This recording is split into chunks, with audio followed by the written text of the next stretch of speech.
right, good morning. I'm Kathy Kennedy and I'm the Senior Manager of Outreach for Peconic Land Trust, and I'm so happy that you could join with us today to meet the woodland animals in Moonglow. This beautiful book was created by author Peggy Dickerson and illustrated by Cynthia Wells, who together bring life to the animals that live in the forest. You're going to hear from them both as they read the story and then share details about creating the book. Today's program is a partnership between the Peconic Land Trust and the South Fork Natural History Museum, or SOFO, and together we welcome you to a fun and creative program this morning.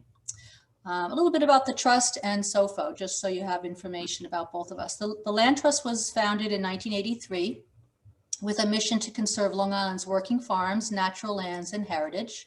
And with your help, we've protected over 13,000 acres of land, including thousands of acres of farmland for fresh local food, and natural lands like forests, wetlands, shorelines, and meadows that provide places to explore nature, offer habitat for wildlife, and protect our water for drinking, fishing, aquaculture, and recreation. The South Fork Natural History Museum and Nature Center, or SOFO, is the only state-of-the-art natural history museum on the South Fork of Long Island. Founded in 1988 by a group of South Fork naturalists as the Nature Clubhouse in Amagansett, the museum opened at its permanent location in May 2005 in Bridgehampton, New York. SOFO is a place for children and adults of all ages to discover, explore, learn, and engage, and is open 7 days a week, except on certain holidays. Our author today, Peggy Dickerson, was born on the North Fork of Long Island. Her passion and expertise in the natural world are a result of a childhood immersed in nature and inspired by her legendary father, Paul Stoutenberg. She taught at the Cutchogue East Elementary School for 30 years, where she developed a variety of curriculums that highlighted the local environment, teaching children about the local flora, fauna, and the habitats on the east end of Long Island. Her article, Living Off the Land, was published in the journal Science and Children, and describes how to integrate local natural history into the school syllabus. Peggy was elected as a Southold Town trustee with a specific focus on protecting our shorelines and has taught undergraduate education students for Long Island University at Suffolk Community College in Riverhead. She and her husband Bob have 2 children and 5 grandchildren, and her love of nature continues to be passed on as she teaches the same respect and awe of nature to the next generation of children. The book's illustrator, Cynthia Wells, studied with Disney animation masters at California Institute of the Arts.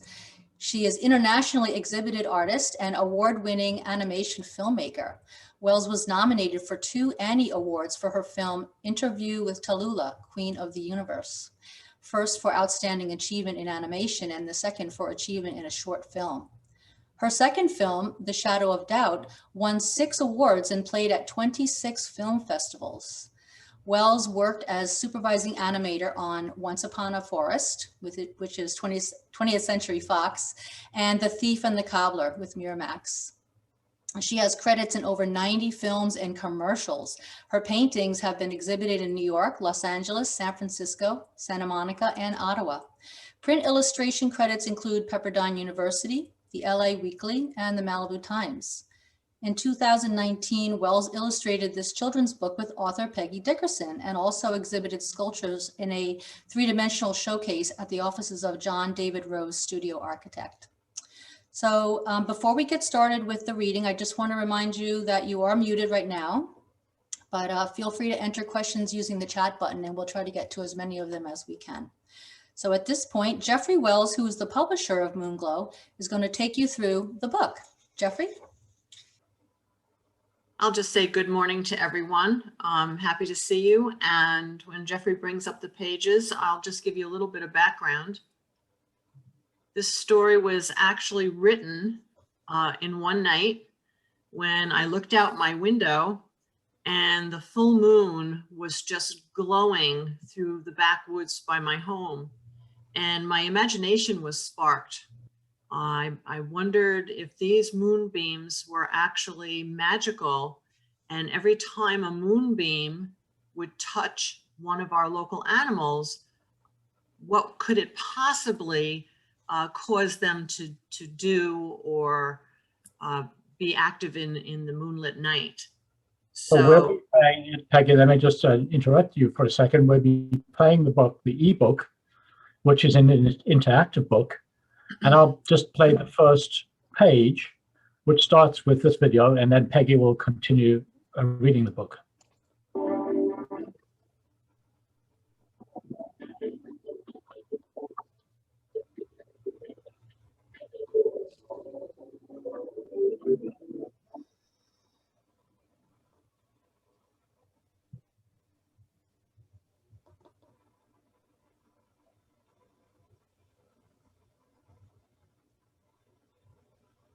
And so it begins. These words were written that night. Have you ever seen a night when the moon glowed so bright, it almost seemed like daylight?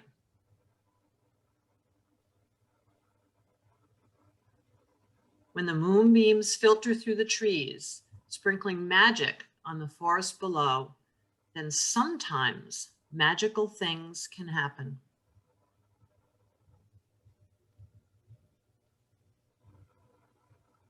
Garter snakes stand up on their long, smooth tails and dance a jig in the silver moonlight.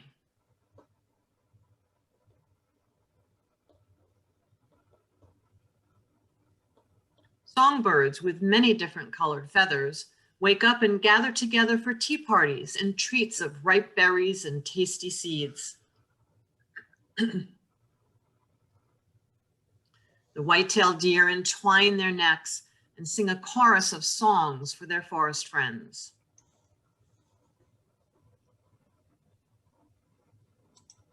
Lady slipper flowers begin to glow like street lights, revealing mystical activities.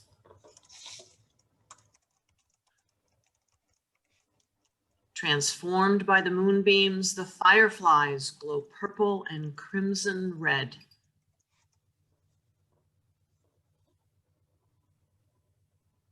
The raccoon masks disappear at night so they can surprise their animal friends.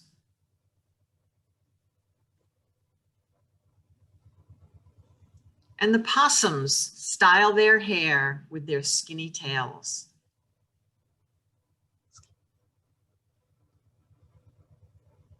The gray squirrels perform acrobatic acts while the black bears play a wild game of lacrosse.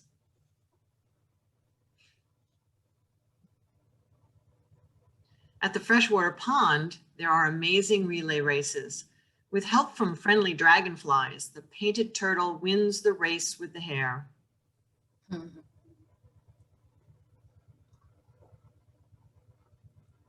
Green frogs have leapfrog races all around the edge of the tranquil pond.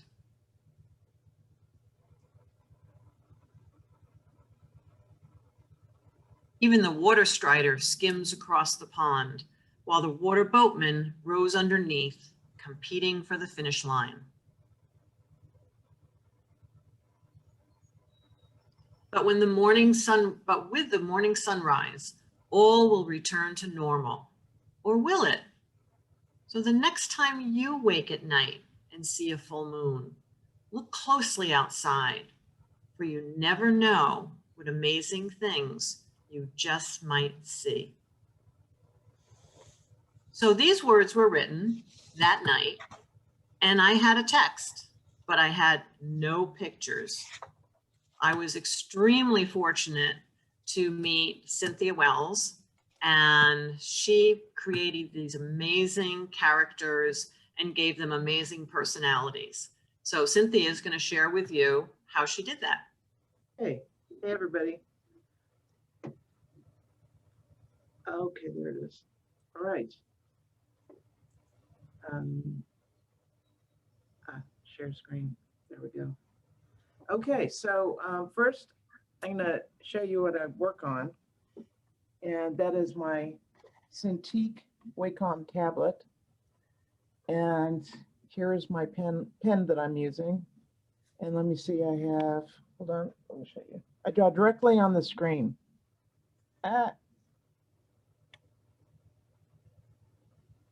There we go. I just have to select the page.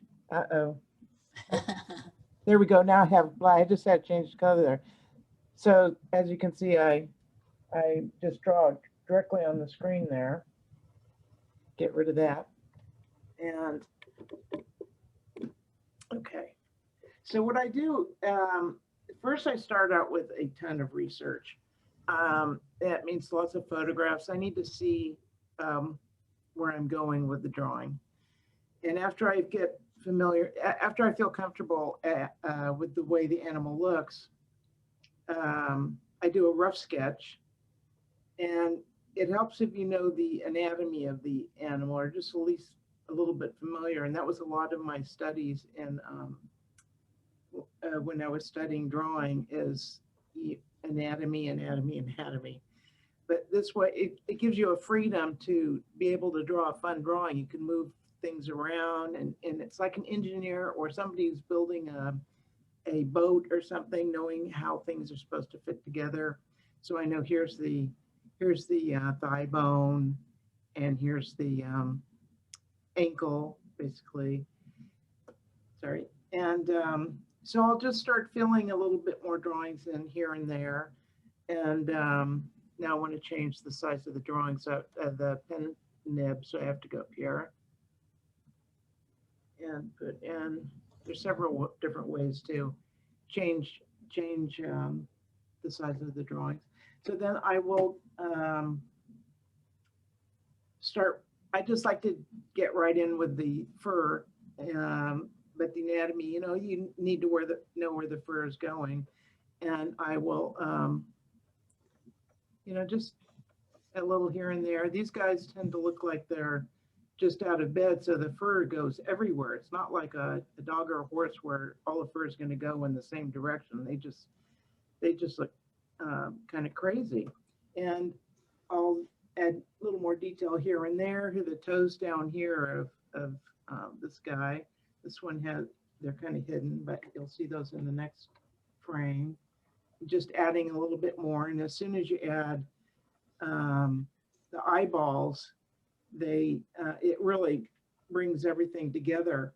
And let me change the color of the pen again. So when you with the eyeballs, when you put the highlights on, it really, really brings the drawing to life. And I need to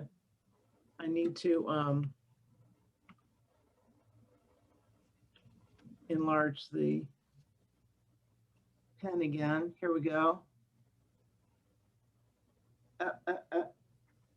Select the frame. You have to select the layer you're drawing on. There we go. That's a little big for a highlight, but I think you get the idea. Yeah. So then I'll put a little bit more detail down here in the nose, and here's the fingers on the paws. They look very hand-like, and so they can hang upside down and do a lot of digging. Here's the other little toes. This one, I would probably add a little bit more. I would probably add a little bit more rendering to the tail. I'm just reducing the size again, and because I think back here we need some more fur on that. And then the last thing I do on this, oddly enough, is put in the color of the skin, basically, and the under fur, because I do that last because I need to see what the drawing is looking like, how it's progressing, and that's about it. All my drawings for this are cross hatching. I like the way it feels like it gives us a sense of depth. And here's how this fits into this particular scene. Here's the possum. So once I would do the drawing, I would need to make any adjustments in the final scene to make it all work together. And as you see, she carries her babies on her back. So that's my portion. That's how I start the drawings and bring them along. And so I'll give this back over to there. Stop sharing. There you go. Who's up next? Jeffrey, do you want to show the web page and what's available? Well, you got to take us through the appendix to show us some of those animals. So let me share my screen again. So the first half of the book, the intention was to make it very fictional, based on fact. So the animals are true to life. However, their activities obviously are fanciful. But the second half of the book allows me to continue my teaching of environment. And my belief is totally that if children don't understand their local environment, I was at the first Earth Day, and it all talked about how to, think globally, but act locally. And I truly believe that. So the back half of the book starts with a natural history, and you can see there's our wonderful possums. But just not to overwhelm children, but to just give them enough information, like the possum being a marsupial, which means it carries its young in pouches. Our black bears, which are not necessarily on Long Island yet, but they do live in the Northeast. So I had to put the lacrosse game in for my grandchildren. So this allowed me to continue my teaching, which was so satisfying and wonderful. Actually, I was sharing these pages with my father many years ago and checking to make sure I had all the facts right. But there is a quote that I basically have taught by that says, in the end, we will conserve only what we love, we will love only what we understand, and we will understand only what we are taught.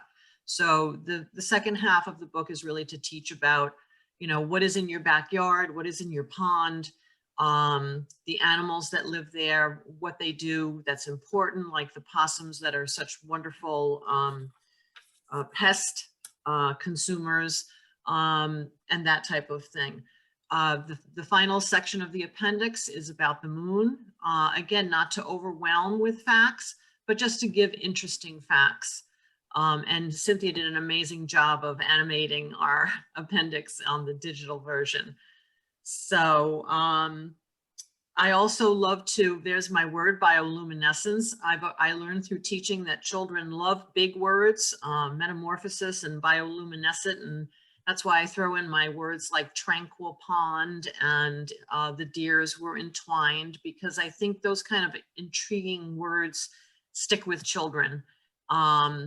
And these are moon facts, which take us through all the phases of the moon. By the way, this month will be the horseshoe crab mating on the full moons and the new moons, which maybe we'll be out again searching for them, Cynthia and Jeffrey.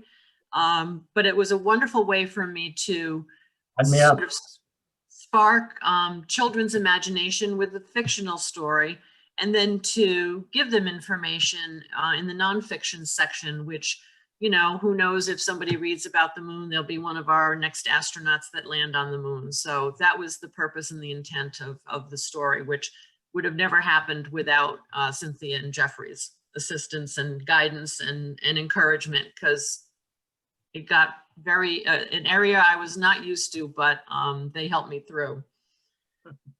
So Jeffrey also is amazing with digital technology, and he's going to share the web page, which we've tried to include some suggestions for local lessons and some videos, and hopefully we'll be able to share that with you now.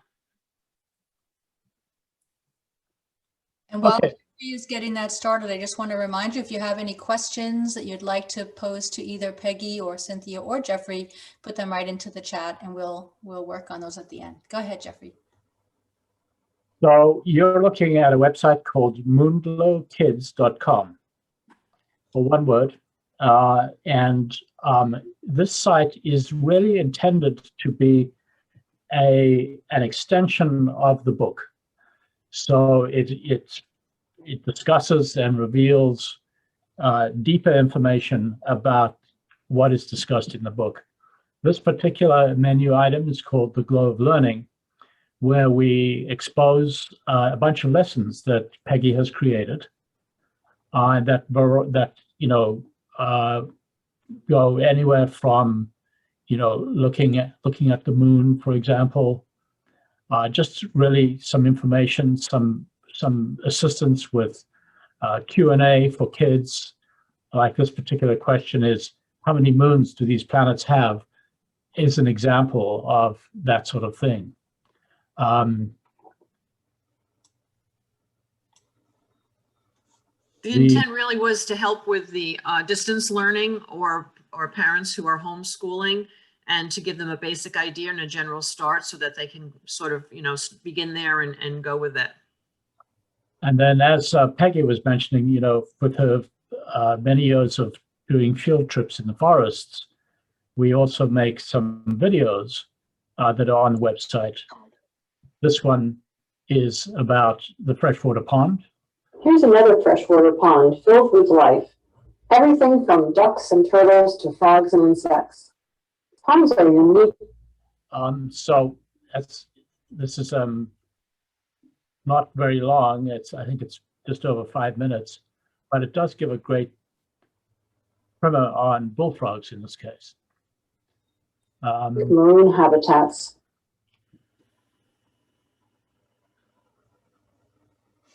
Just go back.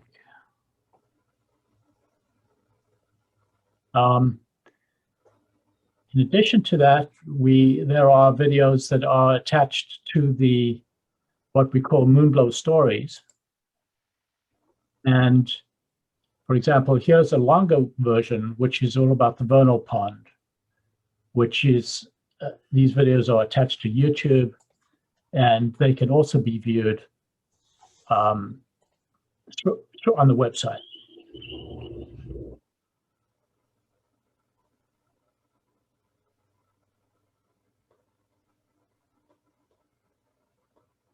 We're here at one of our freshwater ponds that we find in the northeastern part of the United States, and we're trying to find some living organisms. Might be too early. This is fairly lengthy, this one, but it does go into quite a bit of detail about what you do find at the bottom of those icky ponds. Peggy wouldn't agree with that statement. Yeah. Okay. Get back to where I was. Okay. Finally, there's information regarding for parents and that sort of thing. There's the biographies of Peggy and Cynthia, and where to get the book on the main page. There are 2 versions of the book. There is the softcover version, which is high quality printing, which can be linked to from the website, and the cost of that book is $16.95. And then, of course, you can get the digital book, which you just saw previewed. At the moment, only on Apple Books. In fact, the hardcover is also on Amazon while supplies last. They are retiring out the previous version so that we can focus on the softcover version, which has terrific high quality gloss pages. So, if you click on this link, it'll take you directly to Apple Books, where you can purchase the digital version for $10.99. And Kathy, I think that is it for me. Beautiful. Wow. It's so interesting to see the book both in the digital format and in the printed version, and to think of the possibilities with children, schools. I immediately thought of the classic book fair at the schools and how fun, it would be to discover this book when you're a child with your money coming in to try to find something special. So I could see that being really popular. And, it's a good thing that we are recording this, because for those who weren't able to attend today, we certainly can direct them to the recording and then share it out to teachers and friends that they know, so that I think more people can be exposed to the wonders of the book that's been created by Peggy and Cynthia. We do have a couple of questions in the chat, and I will read them right now. So one person's asking, have you always used Photoshop, Cynthia, or did you start out on paper? Well, that's a good question. I started out on paper in the ancient times when I was first starting animating at Disney. We were all on paper. I had an animation disc. I still have that disc. It's just I don't use it. Of course, I'm drawing on the tablet. And we shot our pencil tests, our little tests of animation, so you could see what you're doing on film still. And that was such a long process of trying to learn how to animate. And right as I started, well, while I was still in school, that's how it was done. And then the video technology came along, and what a difference that made. So you could quickly see your work. It just made learning go so much quicker. And but we were still on paper, and I used Ticonderoga hard pencils, and I still miss the grit in those things where it would just, I just love those pencils. It was a little hard to get used to the glass, but I love that now because it's just much easier physically to work. And then they went to computer towards the end of my time working in animation. So it was pretty much paper the whole time I was working in animation. Interestingly, when Cynthia and I were making The Shadow of Doubt, that technology, Photoshop, was in its infancy. And we did a lot of that work by digitizing the drawings, by first having a lot of assistants draw them out, and then taking photographs of them and digitizing them, and then turning them into. And I just happen to have some of the film from it. These are the frames. Oh, wow. Got as test. And then we had to edit the film, so we had to learn how to edit. Wow. We had to physically edit the film. That was not fun. And the negative, the ancient times. But it's cool having the, I don't know. Oh, yeah. Yeah, you can't see anything. Sorry about that, but those were such fun days. There's a second part to that question also, Cynthia. Yeah. A person wants to know, how do you decide on the size of the drawing? Is it based on the size of the book? Yeah, you have to size it for a certain format. And that did create a couple of situations when I got the sizing wrong. I had to relay out the whole book, which meant a lot more work. Who knew? And you have to have a really high DPI, 300 DPI for printing at least. Dot per inch. Right, Dot Dot. per inch, yes. I figured they'd all know that because they're all smart. Modern digital age people here.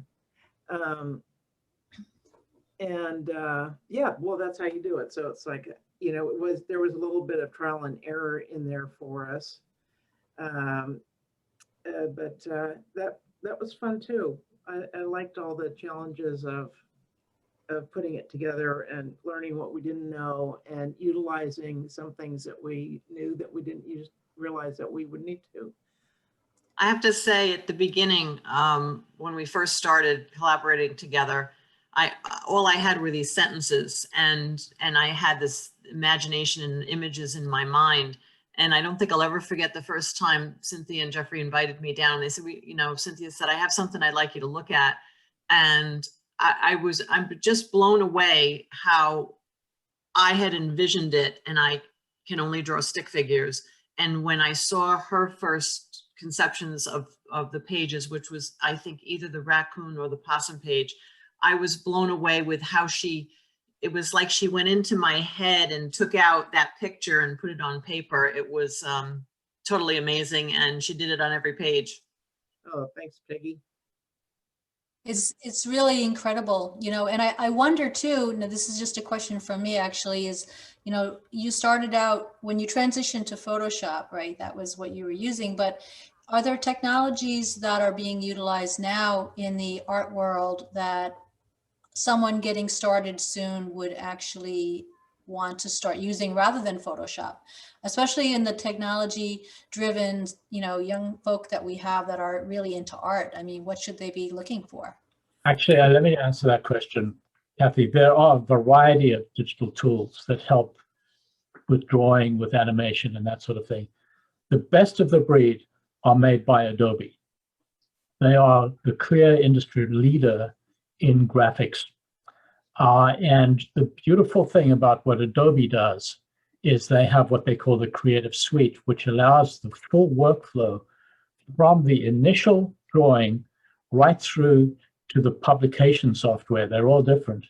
So for example, the person that you saw drawing was done in Photoshop. However, when it gets to putting it into a book, you can't use Photoshop. You have to use either Illustrator to add the type, and then you take from Illustrator, Adobe Illustrator, it goes into another application called InDesign, which is Adobe InDesign, which is designed for book publishing. And then you create the file and you send it to the printer, or you create the ebook. So those all work together. In other words, if you're in the book and you decide you need to change a word in the text, you don't have to go back to the beginning and redo it. It'll go all the way back to Photoshop and make the change, and then have it flow into the book. So it's all integrated. It's just amazingly advanced stuff. And for an artist and creative people, it's absolutely a pleasure to work with. I think that's so encouraging, Jeffrey, because, you know, there's a lot of creative minds out there, all ages, and with the familiarity that everyone is developing with computers and the technology, I think that it's an opportunity for any child or teen or adult who's interested in art to really learn and be able to create things. And it's so freeing, I think, than rather just using pencil and paper. But it all really starts with pencil and paper. It's in your head, you sketch it out maybe, and then it goes right into computer application. So it's really quite exciting. Yeah, I noticed here somebody's pointing out that on YouTube, you know, you can get free tutorials on all of this stuff. So talk about empowering. Kids, you know, at any age can open up a tutorial for Photoshop and see how to, you know, how layers works, or they can go to Illustrator. So, you know, it's incredibly enabling and empowering for people to take that knowledge and apply it to what they want to do. And Jeff, isn't Behance, is that available to everybody, or do people have to be members of Adobe Creative Cloud to use that? Because you can go see lots of work from around the world, what people are up to, and it's really nice to be able to see what's going on out there. Do you know? Oh, Behance. Yeah, Behance is the sort of social platform that Adobe uses to bring all artists together to display their work. And the work on Behance is absolutely stunning. It is like opening 1,000 coffee table books, you know, with a variety of talents that from architecture, design. There's no end to it. It is mind blowing. I think there's some 3D animation on there, and this people just putting it up on themselves. But what I wasn't sure about is if it's open to the public, go on there and look at. Yeah. You have to check it out. Yeah. I wish I could show it right now. Peggy, I have a question too for you about the creation of the book. And, you know, you had this idea, it really gelled in one night, and then working with Cynthia and Jeffrey on the you know, the artwork and all. But what was your experience just actually writing the book, and how did you feel, you know, was it Was it so easy, or did you find it more challenging as you went through the process of creating something like this? Thanks for your question. It's have to say it was not on my bucket list. I never thought after retiring from 30 years of teaching, now I want to write a book.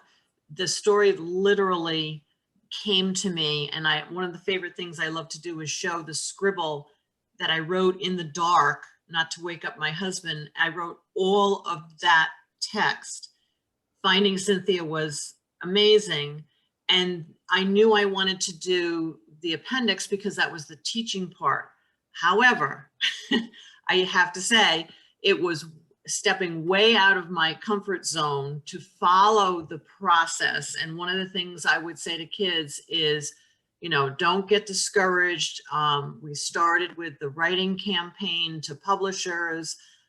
Cynthia would work on the illustrations. Jeffrey would give me suggestions. I got my rejections, which was very difficult.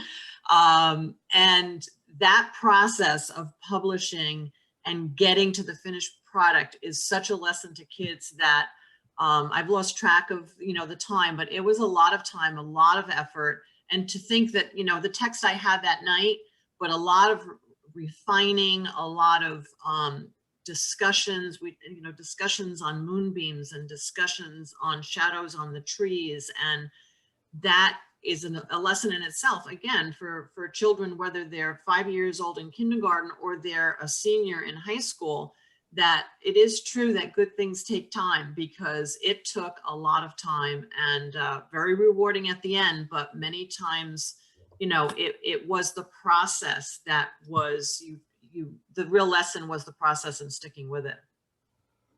Wonderful. Yeah. Yeah, it's definitely worth the time that you can put into creating something so beautiful, and working with a great team really does help it come together. So Absolutely. nicely.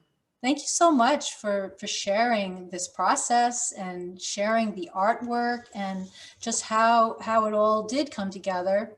Hopefully we're inspiring young people to go down not just the trail, so to speak, but also in creating their art and sticking with art, because a lot of I find that a lot of young people are very artistic.